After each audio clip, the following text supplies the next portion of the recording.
Hi, Apush. I'm going to ruin your Caribbean vacation today in talking about the birth and development of the Deep South. Those two things, your Caribbean vacation and the Deep South, they don't really seem to have anything to do with each other, but they definitely do. And along with that bombshell, there's another one we have to talk about. Uh, the bombshell in this case being the fact that there's not one South, there are really two Souths. That's really hard to say. Two southern regions in the United States. And to a certain extent, they're geographic regions, but they're also political regions. So we're going to compare the Deep South or the Lower South with the Upper South. And you can see how different those regions are during the dawn of the Civil War itself. So, for those of you who don't know, in December of 1860, South Carolina seceded from the Union immediately after the election of Abraham Lincoln. And a short time later, by February of 1861, you have a bunch of other states join it. But then things kind of pause for a while. And in April of 1861, there is a scuffle between South Carolinian forces and the forces of the federal government near Fort Sumter, South Carolina. And at that point, the rest of the South secedes. So let's see which area of the South we're talking about. So you see right here, the states that leave the Union first are all located in the lower South. The states that only secede after the Civil War actually begins, they're all located in the upper South. And by the way, that also includes North Carolina. So we're talking about, if you remember, we're talking about the Chesapeake as being part of the upper South. And there are some major cultural, economic, geographical, and climatic differences between these two regions. So where does the lower South kind of get its start? Well, the first part of the lower South that's actually settled is South Carolina. But South Carolina, interestingly enough, is a colony that is itself an offshoot of another colony. So the colony we're talking about is, get your magnifying glass ready, the island of Barbados, right here. Now that's not dirt, that's an actual island.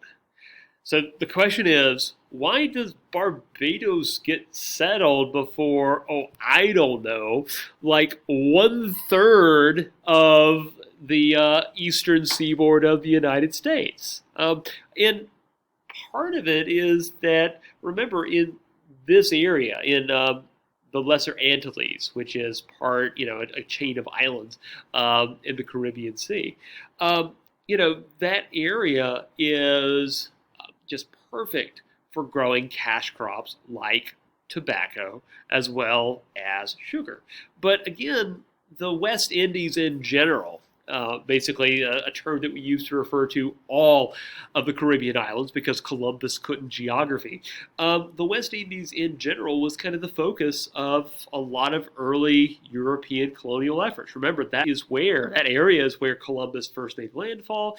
And if you look at it, I mean, even by the year 1686. And by the year 1686, remember, most of the eastern seaboard of the United States is settled. You have the middle colonies, you have the deep south, you have basically most of it is colonized by the English in some way, shape, or form. But by 1686, England's colonies in the West Indies produced 674,000 pounds worth of trade. By the way, in case you didn't know, a pound is, again, basically the British Empire's unit of currency. So 674,000 pounds of currency. And by the way, in those days, 674,000 pounds was a lot of money. In comparison, if you added up all of England's colonies along the eastern seaboard, so basically from Boston all the way down to Jamestown and Charleston, it only comes up to 207,000 pounds worth of trade. So, in other words, roughly the West Indies dwarfed the economic clout of Britain's American colonies by a factor of 3 to 1.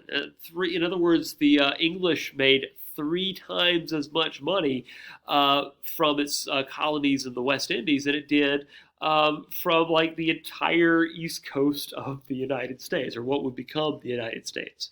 Um, and if you have to divide this further, um, of that 674,000 number, 586,000 pounds of that came from the sugar trade, and 141,000 of it came from tobacco, which gives you an idea of how significant these colonies could be. In other words, the sugar trade was considered 3 times as valuable, approximately, as most of Britain's American colonies on the East Coast.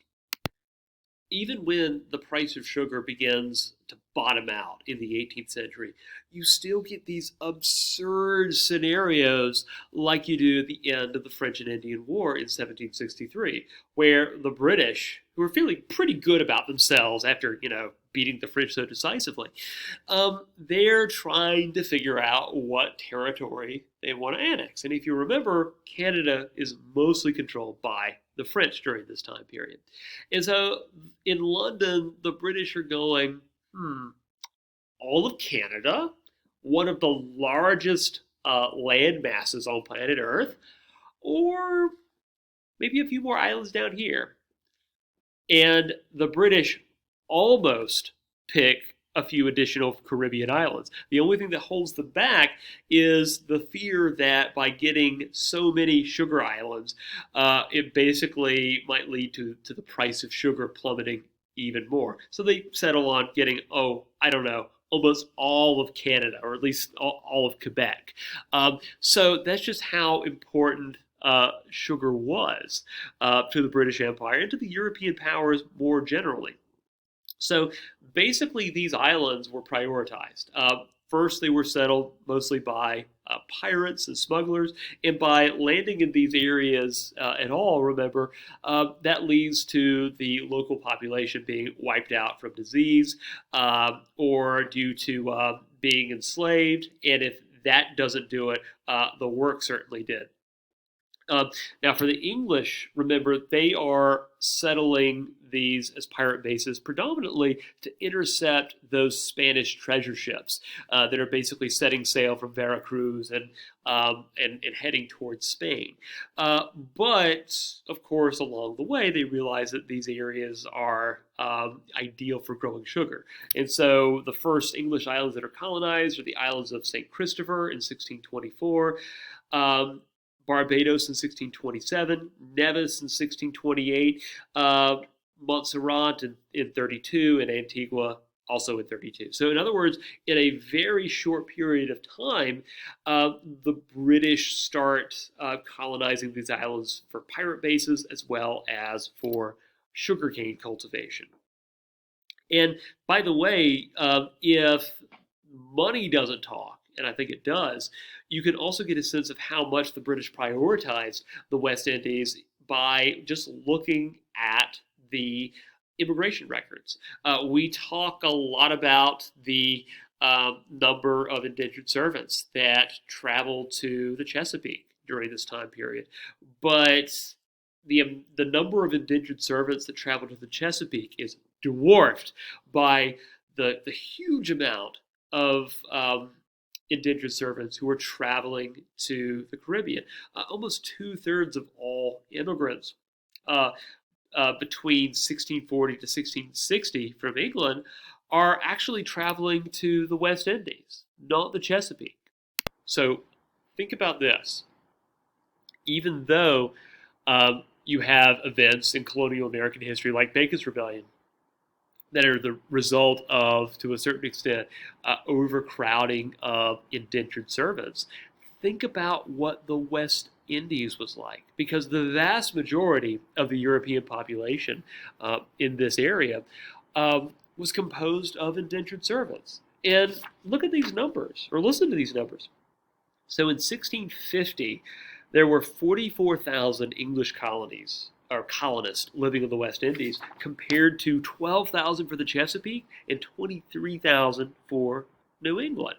So, in other words, the English population of the West Indies, if I'm doing my math right, outnumbers the population of the Chesapeake and New England, which is just extraordinary to think about. And Barbados was kind of the hub of that population. Barbados had a population of roughly 30,000 people, but it was on an island that was only 21 miles long and 14 miles wide. A lot of numbers here, but I think the numbers tell a really dramatic and depressing story, actually. So by 1660, the population density of Barbados was 4 times that of the population of England. So again, most of the English laborers are coming as tobacco farmers, let's say indentured servants, who are supposed to be farm hands. Now, the thing is, though, that if land was scarce in the Chesapeake, just imagine what it's like in Barbados. And so what happens is very quickly all the available land gets basically bought up. And so the question is, if you are on Barbados, I mean, you can't go west and squat on Native American land like you could in the Chesapeake. You just don't have those options. So what happens is that the planters have to resort to increasing brutality to actually get the indentured servants to work for them. In other words, in Barbados, what you see for at least a small period of time is that indentured servitude actually starts to resemble chattel slavery a little bit. Basically, in order to get servants to work, you start to see masters resorting to beatings and whippings, very similar to the types of punishments that we associate with chattel slavery. There was a commentator by the name of Richard Legan who notes in his journal, quote, "I have seen such cruelty done to servants as I did not think one Christian could have done to another." And basically what happens is in Barbados, you almost have like this Orwellian society in which the planters and the planters' helpers are kind of directly overseeing and policing everything that is done by the laborers. So it was this very tense and very, let's say, scary environment. But between 1630 to 1640, the economy of Barbados and a lot of the rest of the Indies starts to transition. Because remember that you also have other areas like the Chesapeake start to branch out and compete with the West Indies in the tobacco trade. So what happens is that islands like Barbados, they start to shift from tobacco to sugar. Now, sugar was much more valuable than tobacco, but sugarcane cultivation was a lot more dangerous. From what I understand, not that I'm speaking from experience here, and by the way, that's not me being facetious as I normally am. I really have no experience with anything having to do with agriculture. I'm worthless. But from what I understand, tobacco is something that demands a lot of attention, but not necessarily a lot of, let's say, explicitly dangerous work. Sugar's different. So, for example, when sugar is grown, it's grown in these kind of bamboo-like stalks, sugar cane. And the sugar is hewn and basically cut down, and the stalks are sort of taken and crushed into sugar. Well, the thing is that the act of cultivating sugar itself could kill you. Um, First, what would happen is that when you cut the sugar cane down, it basically cuts the stalks into like these um, razor sharp ends, and a lot of people had their hands cut to ribbons just handling the sugar cane itself.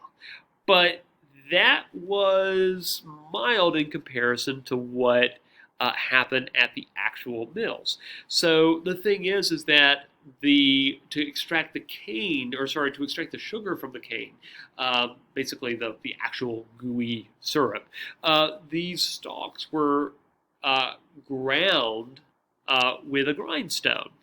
And when you're putting the sugar in to be ground up to extract the fluid, let's just say that there wasn't a lot of child proofing. We'll just put it that way.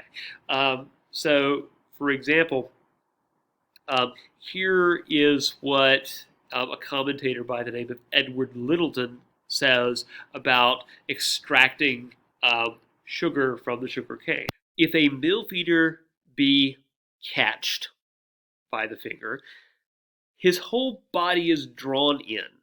He is squeezed to pieces. So, in other words, if you quite literally put a hand wrong, your whole body might be basically ground up and turned to human jelly. That's kind of gross, but it is what it is. I mean, obviously, the work itself is extremely dangerous, and there are no incentives for people to work hard other than to avoid being beaten and whipped. So, for those reasons, by around the 1650s, indentured servitude starts to really decline. By that point, a lot of the people who are being recruited to be indentured servants weren't really recruited. And remember that an indenture is a contract. It means that you agree to perform this amount of labor in exchange for some future benefit. Well, the question is, what is that future benefit if there is no available land? So a lot of the indentured servants around that time period were very often political dissenters and in many cases prisoners. And again, one of the things you kind of see is that there is this blurring of the lines between indentured servitude and slavery. A lot of people aren't really clear of that distinction nowadays. But if there is a case to be made that indentured servitude and slavery are kind of one and the same, you can make that case during the middle of the 17th century on the island of Barbados. So we see the exact same pressures on the island of Barbados that we do right before Bacon's Rebellion, except just like, I don't know, think of this as Bacon's Rebellion to the power of 4, because you have a lot more indentured servants and you have less land. So what happens, just like with Bacon's Rebellion, is that race-based chattel slavery emerges, emerges to kind of take the place of the indentured servants. One of the things that indentured servants would do is they would run away from masters who treated them too harshly. And it was hard to find those indentured servants again, especially, remember, Barbados had 44,000 English subjects. I mean, it's hard enough finding people in a mid-sized city like Concord nowadays or Albemarle nowadays. Well, imagine doing that before the internet, before any kind of electronic, before any kind of real modern technology whatsoever. So, what for the planters, the advantage of race-based slavery is that race was an easy identifier of who was a slave and who wasn't. It really does come down just to that, to a certain extent.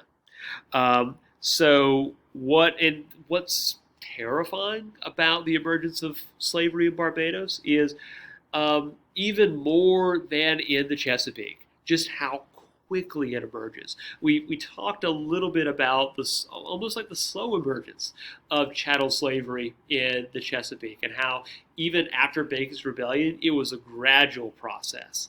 In Barbados, it's almost instantaneous. So in 1644, only about 800 chattel slaves lived on the island of Barbados. By 1660, the population of Barbados was mostly composed of slaves. You had 27,000 black slaves compared to 26,000 English colonists. And if you think that math is depressing, then think about this. By the year 1700, there were over 130,000 black slaves imported to Barbados, and only about 50%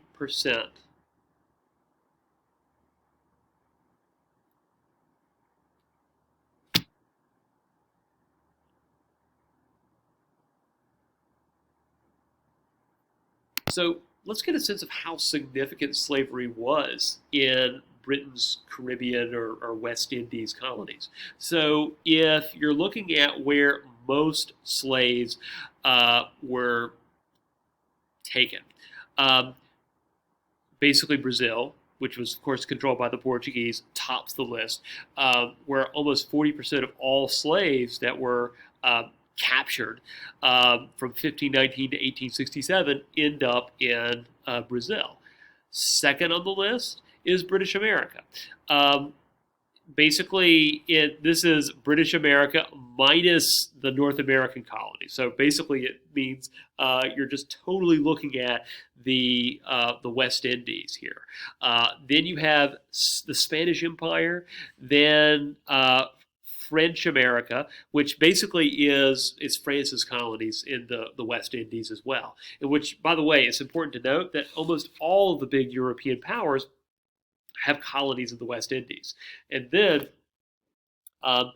coming in right around here, you have Britain's North American colonies. So that includes the Chesapeake, that includes the Middle colonies, that includes all of it. So the problem that this raises, I mean, beyond the considerable moral and ethical problems raised by chattel slavery, is the fact that both planters and slaves could count.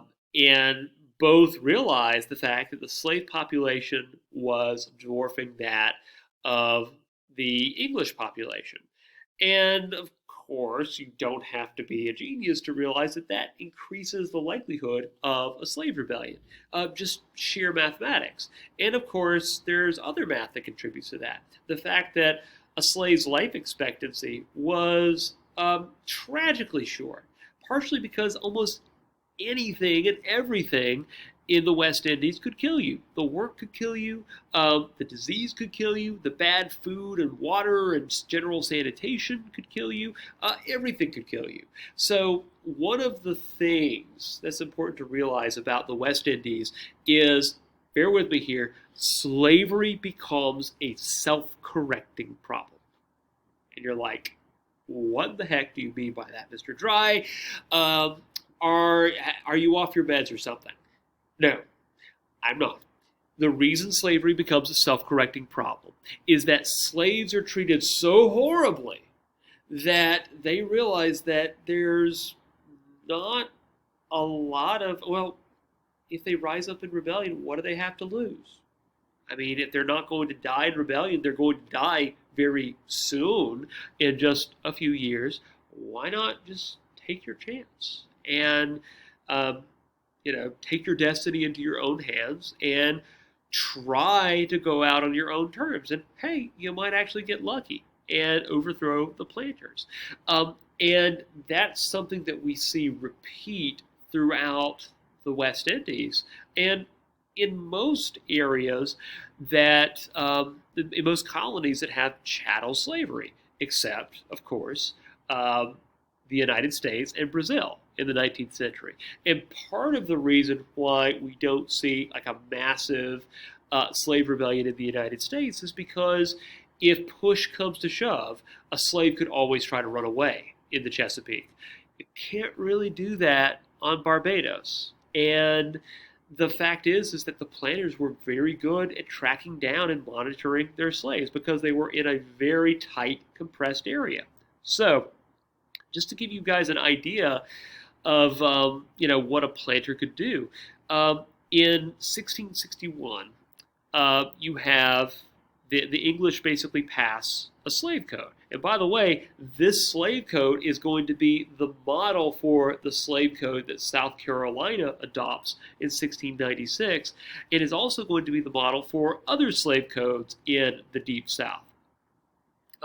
So one of the first things that is made clear in this slave code is that slaves are considered chattel, obviously, but masters were legally allowed to punish or kill slaves for any reason whatsoever. Slaves weren't allowed to lead plantations without the written consent of their owner.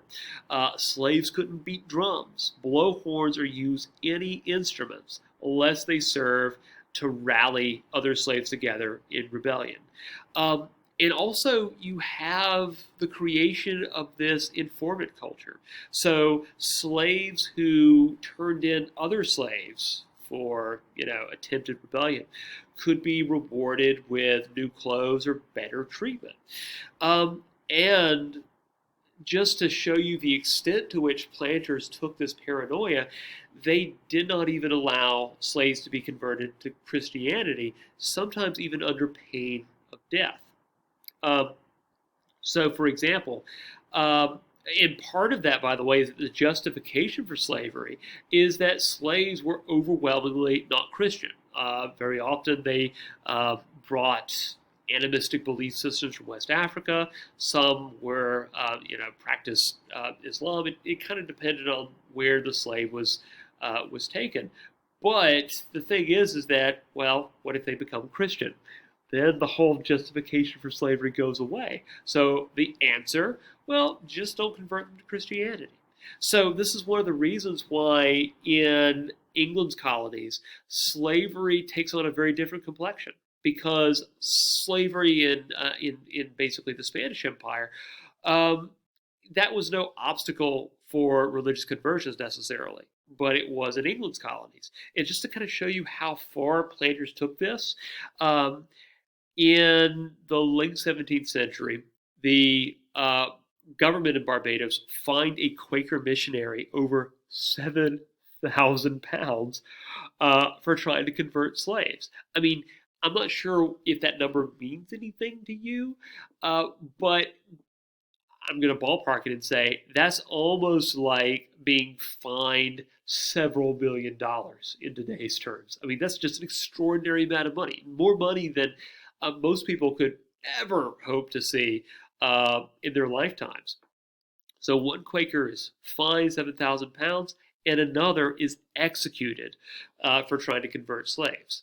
And remember that there's that friction that Quakers have with pretty much every other religion. But remember that Quakers are the first abolitionists because they believe that everybody, even slaves, have an inner light. And they're all equal under God.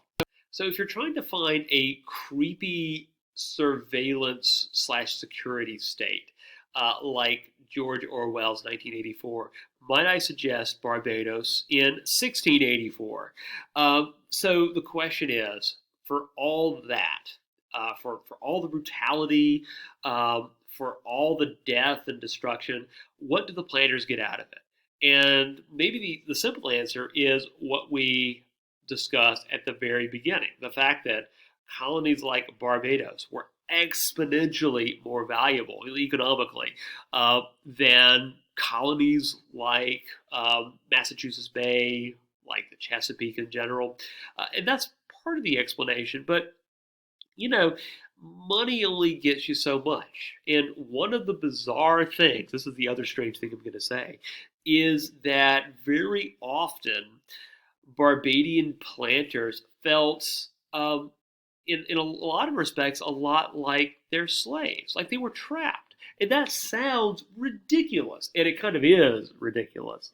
But their justification for feeling that is that that surveillance state, the constant monitoring of slaves in preparation for the big slave rebellion or the big one.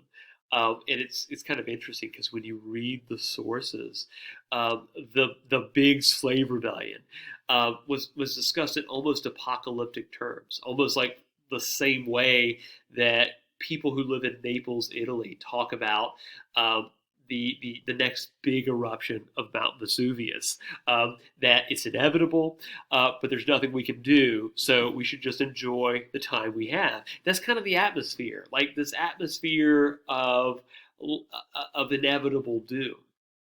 Um, and so, interestingly, the white landowning aristocracy, if they had the means to leave Barbados, they certainly did.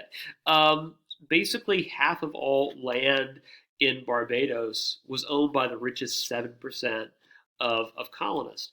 And most of them, if they could leave, they would simply retire to England and appoint plantation managers to basically oversee their slaves and the cultivation of sugarcane. So this is the context for the creation of the colony of Carolina. And when we're talking about Carolina, we really mean South Carolina because it's in South Carolina, specifically around the Charleston area, called Charlestown at that point, where you see the emergence of the colony there. And so you probably learned from, I don't know, eighth grade social studies that South Carolina is founded by the Lord's proprietor. But actually, those guys do practically nothing because the person who actually does the dirty work, the literal dirty work, is a guy by the name of John Yeamans. So John Yeamans is kind of like one of these plantation managers who is living in Barbados and is acting on behalf of many of the planters. And in 1670, these planters and indentured servants and slaves immigrate from Barbados and create the city of Charlestown on basically both the Cooper River and the Ashley River. And just to kind of give you a sense of how Yeamans is kind of characterized, here's an account we have of him. Quote, "If to convert all things to his present private profit be the mark of able parts, Sir John is without a doubt a very judicious man." In other words, this is somebody who is very like the planters who first go to Jamestown. They're not interested in founding a colony for religious reasons or philosophical reasons. John Yeamans is only interested in making a buck. But unlike the Chesapeake, he knows exactly how to make a buck because along with the let's say the migration of planters from Barbados, you also have the migration of chattel slavery. So in 1670, Charlestown is basically a small colony of 200 people. By 1700, the population of it goes up to about 6,600 people. But again, it's worth mentioning that even around that point, it's still a very small colony. Kind of like Pennsylvania and the middle colonies in general. It is the new kid on the block. And it's also very vulnerable to the Spanish colony in Florida. So we'll sort of talk about that a little bit more when we get to what's called the Caddo Rebellion or the Stono Rebellion. Anyway, the climate of South Carolina was actually ideal for growing rice and indigo because it's very, very marshy in that area. And believe it or not, rice was considered to be a major cash crop during this time period. So you have a large population of slaves, though. And, from the middle of the 18th century all the way up to the American Civil War, the population of South Carolina is about 60% enslaved, which also creates problems with slave rebellions, just like you see in the West Indies and throughout the rest of the Caribbean. So, um, the thing is that if you remember, in Barbados, there's nowhere for slaves to go. So you have the creation of like this almost surveillance state that emerges. Um, that's not the case with South Carolina. In South Carolina, if slaves really want to, they can always try their luck and run away to, well, really in any cardinal direction. In the case of the Chesapeake, remember there was a large enough population of poor whites that could be hired or used by the planter class to basically capture or turn in slaves, or at least a population of poor whites that could be called upon to defend the colony there. That's not as much the case with South Carolina. So what happens in South Carolina is that the colony actually allies with many local Native American tribes, including the Yamasee Native Americans. Now, what would happen is that basically white traders would basically employ Native Americans surrounding Charlestown as slave catchers. And in exchange, the Native Americans would be provided gunpowder-based weapons in which they would use to hunt deer in the area. But there were a couple of problems, not unlike the problems we see in King Philip's War of Bacon's Rebellion. One is that as the population of Charlestown grows, there's a desire for white expansion to basically occupy more land, new land that can be used to grow rice. There's also the problem that many of the local Native American tribes start driving out the local population of deer. And also, there's just this constant border friction. So in 1715, there's a war that breaks out between the colony of Charlestown and, of course, the Yamasee, and to a certain extent, other tribes as well. So among these tribes include the Creek, the Catawba, and the Choctaw, the Chickasaw, and interestingly, the Cherokee. And in fact, what happens is that the war kind of plays out in a similar fashion to King Philip's War. You have a series of skirmishes, small battles really, that are kind of a wash for the Europeans. And the Europeans struggle with, let's say, adopting the Native American tactics. But in 1716, the English make a series of alliances with several Native American tribes, including the Cherokee. And it's this alliance is actually seen as the deciding factor in the eventual victory of the English over this Native American alliance. And so, once again, we see how the English are able to exploit divisions between Native American tribes. There's not this, common Native American identity yet. Again, tribes are still competing against one another just as much as they're competing against Europeans. So the war results in a few major developments.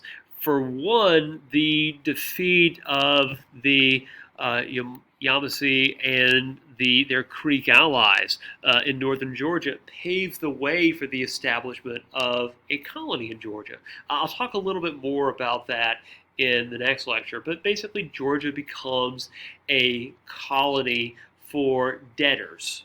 In other words, these were normally people who would immigrate to colonies like Jamestown, but instead of let's say having to work for 7 years, Georgia is kind of set up as a colony that makes land available for essentially poor people who are imprisoned because of debt.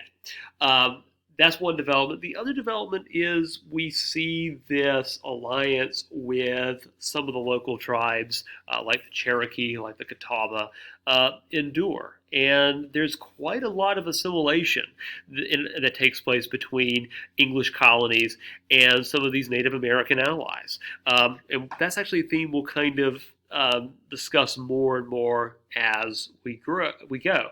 In other words, we start to see the, let's say, tribal identities and English identities start to become a little fuzzier.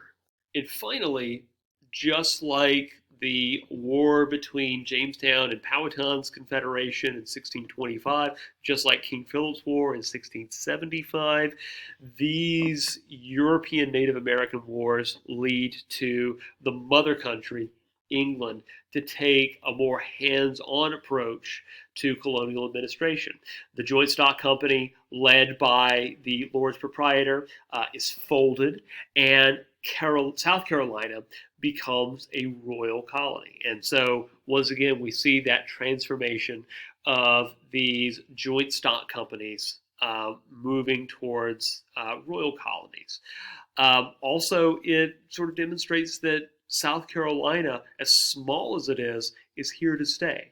And of course, South Carolina's unique origin story coming from Barbados and its very strict slave code. This means that South Carolina is very different from not only the Chesapeake, but also from other southern states. One of the things that I didn't talk about too much is that the original population of North Carolina, by the way, or let's say the original English population of North Carolina, are mostly English indentured servants coming from the Chesapeake that are sort of establishing themselves along the Albemarle Sound. In other words, the North Carolina is originally settled by English Virginians, and they see themselves as different enough that basically the northern part of the colony of Carolina secedes from Charlestown in the early 18th century. So think about this, North Carolina. North Carolina secedes from the original seceders. North Carolina separates from South Carolina. So now at this point, we have established all the major regions of colonial America. We've established New England, we've established the Chesapeake, the Middle Colonies, and now the Deep South. Next time, we're going to see how they all fit together. Until next time, guys, see you later.